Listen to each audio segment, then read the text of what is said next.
is only a test. All of you in the military, I will say again, this is only a test. Battalion! Advance!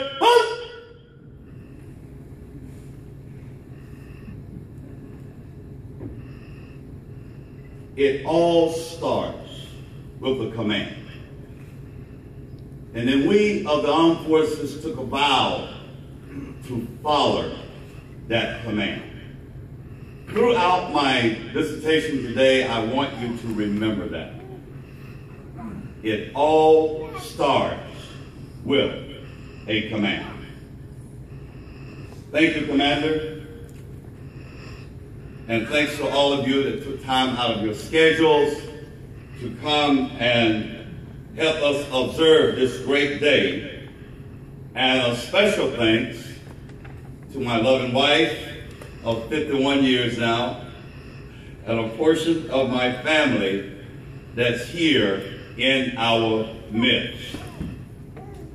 First, giving honor to God, who has allowed us to come to this point in our lives today on May 30th, 2014, that we might be able to give honor to others, especially rendering honor to our men and women who died, paid the ultimate sacrifice, serving in the armed forces of the United States of America. I'm going to pause here just for a moment. I asked my grandson, if I say virtual tour, I have no idea what I'm talking about.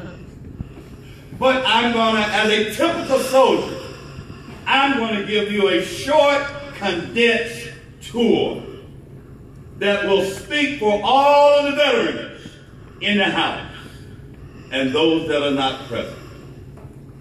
This farm boy from Wake County, Zebulon, North Carolina, graduated in 1958.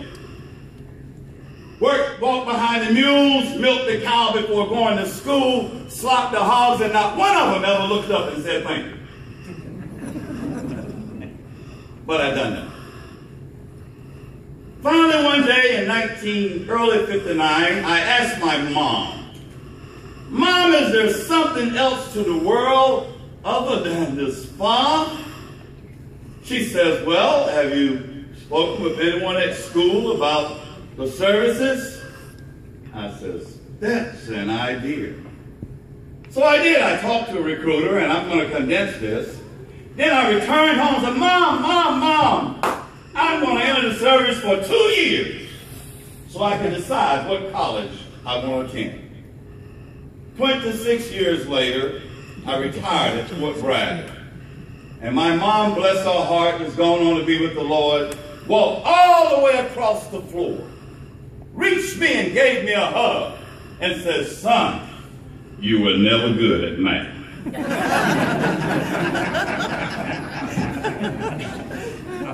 It happens that way.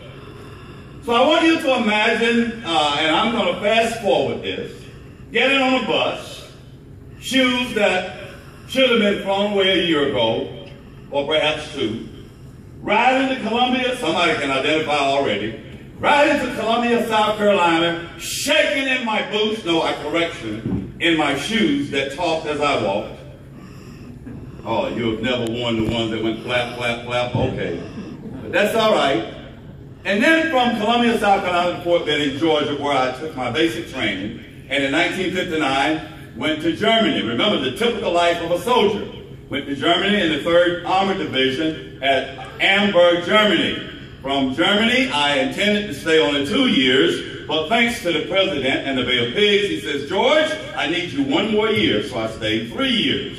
Some of us has been there. After 3 years, I returned home, and they tried to get me to re-enlist. And I think I'm speaking for some of these veterans here today. I says, no, I'm engaged to be married. I will not stay in this man's army until I find out if my fiancé wants to marry a soldier. So we docked outside of New York, got on the bus that next day, drove down to Zebulon, North Carolina, down the road. The bus let me off in front of her house, and now she's going to get me when I get home. I see this young lady charge out the door, and it's just like that animated picture.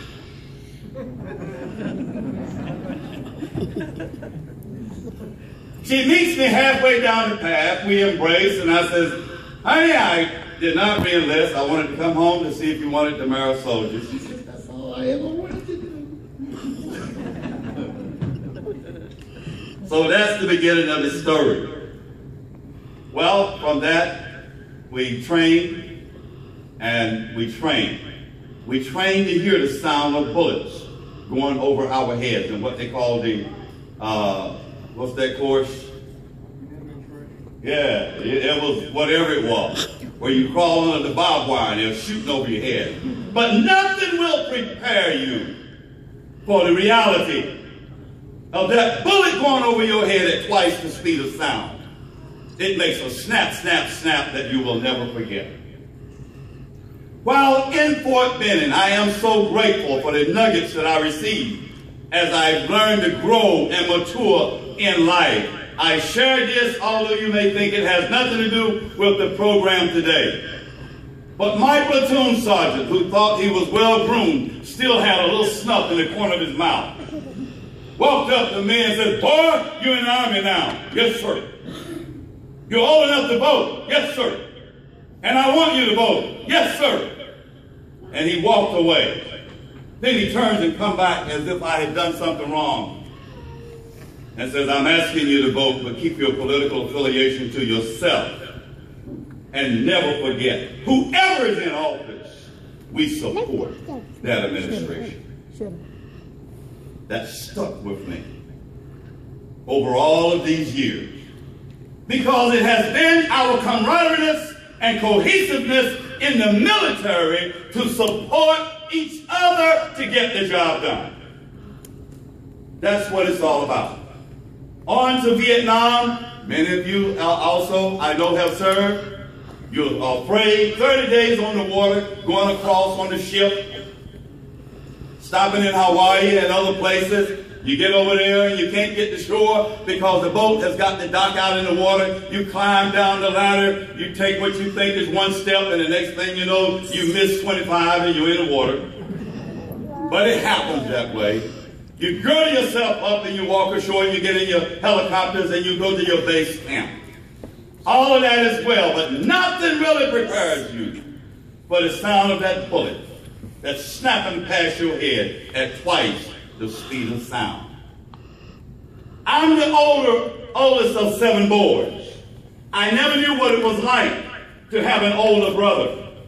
Therefore, I adopted one who happened to be my squad leader, Staff Sergeant Matthew Huck. It feels good to have someone that you know you can turn to in these times. And all of our fallen comrades have that person in their life. However much I love Staff Sergeant Matthew Huck, on 23 February 1966, my adopted brother, along with 19 others, did not make it out of a skirmish there somewhere in Vietnam. Yes, I am proud of them. But the main thing is I do not want to forget that they paid the ultimate sacrifice so that I'm able to stand here today. It's been a long journey, and as much we have forgotten. I will move forward now in somewhat of a haste to cover the rest of what I plan to say today. I'm going to give you a few statistics simply to set things in order. In service or deployed from the Revolutionary War through Iraq and Afghanistan was 33,386,678 soldiers. From the Revolutionary War to the Iraq and Afghanistan War, those that paid the ultimate sacrifice was 1,264,123. My era was Vietnam. Deployed or committed was 506,000. of those numbers that did not make it back was 58,000 plus or minus.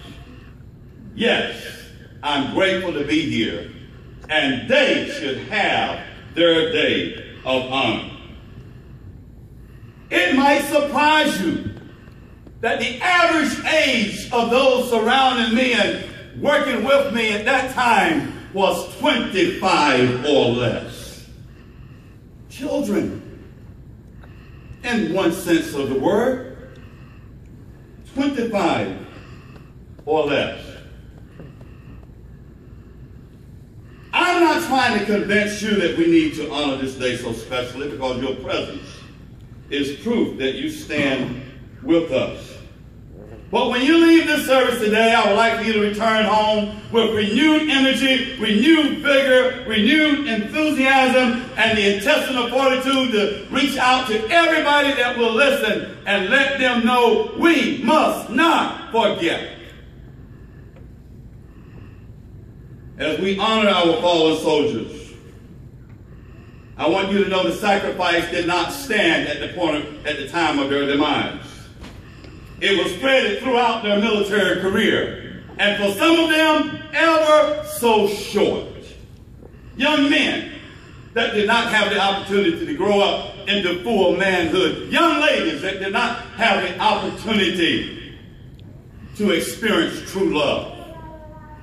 Let us not forget and give them their day. One of the biggest things that we must do is sacrifice self-will, or sacrifice our will. Because when we stand before the flag and take that oath, something is born inside of us that gives us that go-get-em spirit, regardless of what's in front of us. In fact, it is so compelling that if the enemy was behind you and the only way across was a swamp loaded with about 50 alligators, whether you thought you could make it or not, that spirit of commitment would cause you to put one foot in, and you don't remember if you stepped on an alligator tail head or walked the water. But it's something that's there, that drives you forward, calls you to keep moving. What is it? It has to be born within. When your unit is going out to combat, your platoon is next. You just witnessed on the eve of your deployment that platoon came back with one half of its personnel. And it happened day in and day out, day in and day out. Yet you put on your gear and move forward with the spirit of bravery, that drive, that can-do attitude, that can-do spirit. Regardless of what's going on around us, those of the armed service, when committed to combat, has a spirit inside that's crying, I will serve, I will defend, I will show my fellow Americans that I love them. And now their blood cries out from the ground. I've done this to prove my love for my country. St. John 15:13 says, greater love has no man than this, that one will lay down his life for a friend. They not only lay down their life for mom, dad, sister, brother, biological family or extended family, they also laid down their lives for a homegrown enemy. What are you talking about, teacher? What do you mean, a homegrown enemy? I'm speaking of that one that could not find it in their spirit to stand next to them, talk with them, eat with them, walk with them, worship with them, sing with them before they deployed.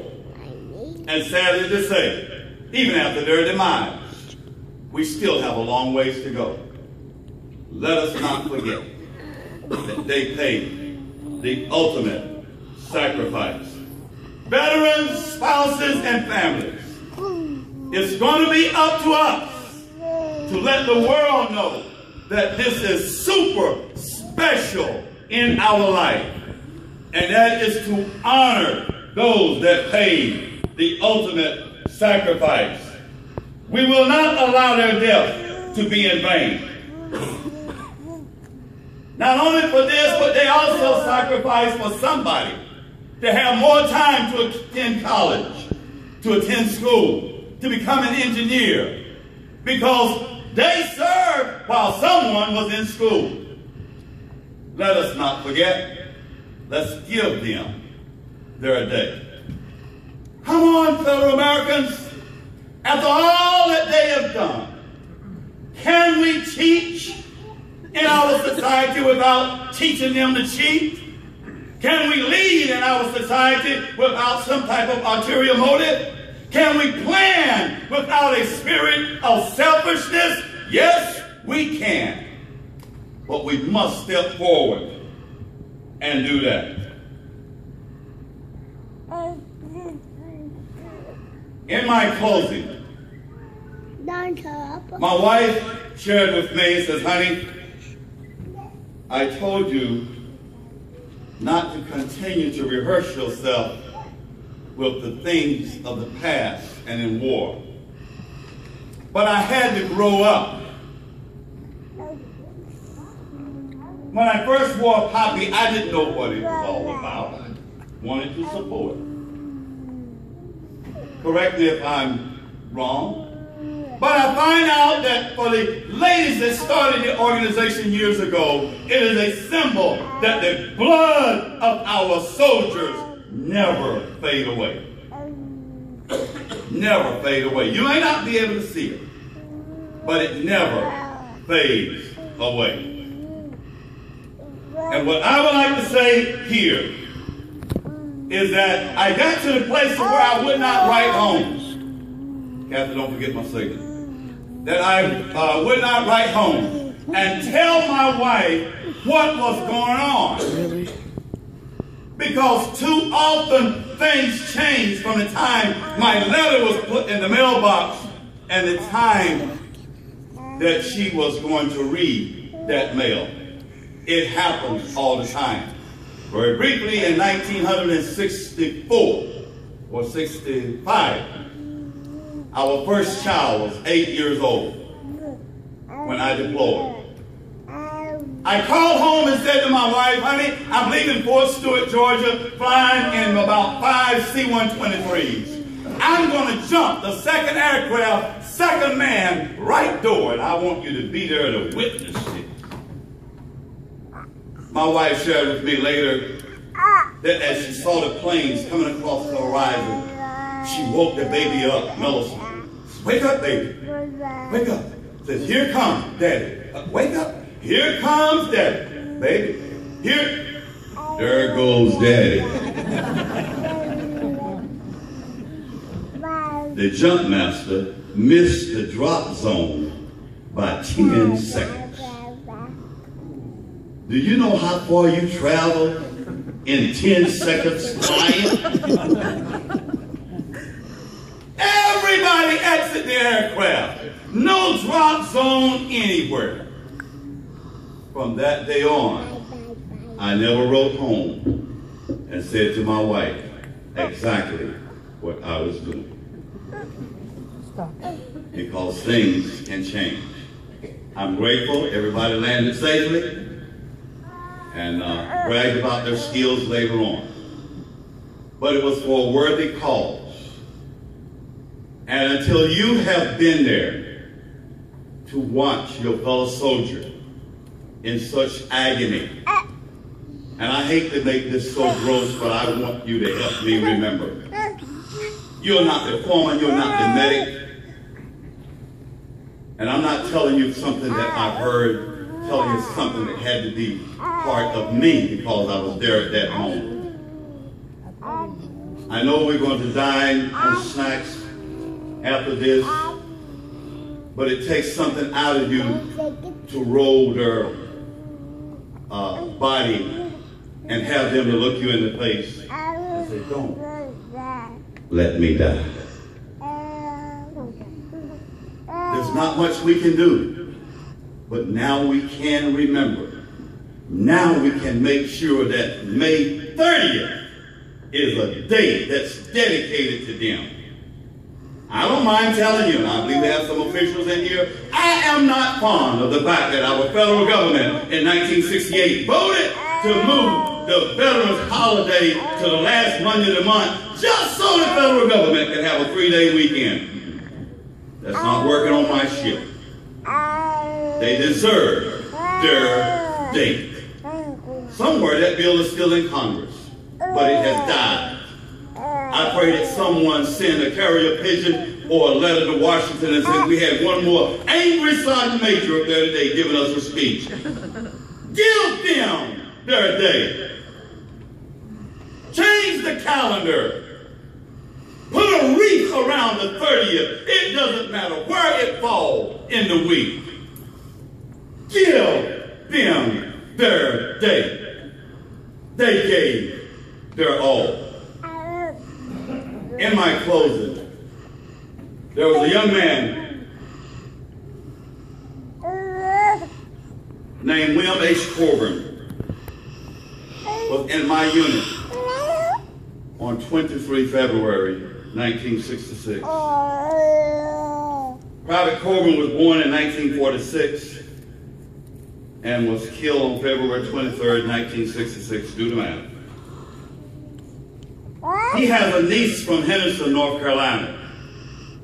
And of all the memorials I witnessed, I thought this one would be very fitting, and if you will excuse me, I'm going to look down at the paper and read it to you.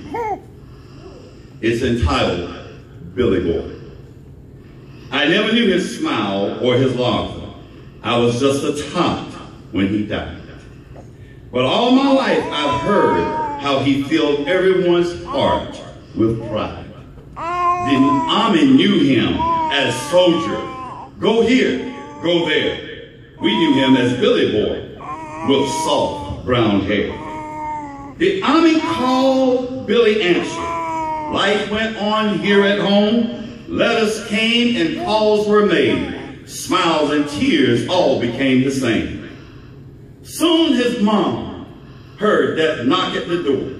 There stood some men with bad news for sure. Their job was done, his family told. Soldier Corbin was coming home in February, so cold. He came in a box, all dressed in his finest. They stood at attention and saluted one of their own. I don't remember the coffin, for I was only a tot. But I heard my grandma speak of him a lot. He looked so good, so sweet, and so fair. Our boy was gone. Only a body was there. The funeral was cold, or so my granny said. The bugles were loud, but our family was proud. 36 years have gone, and tears are on my cheeks. For you see, next week is Veterans Day. This is when she wrote this. Don't forget them. Don't forget them. They all fought so brave, even the ones left behind, not in their graves.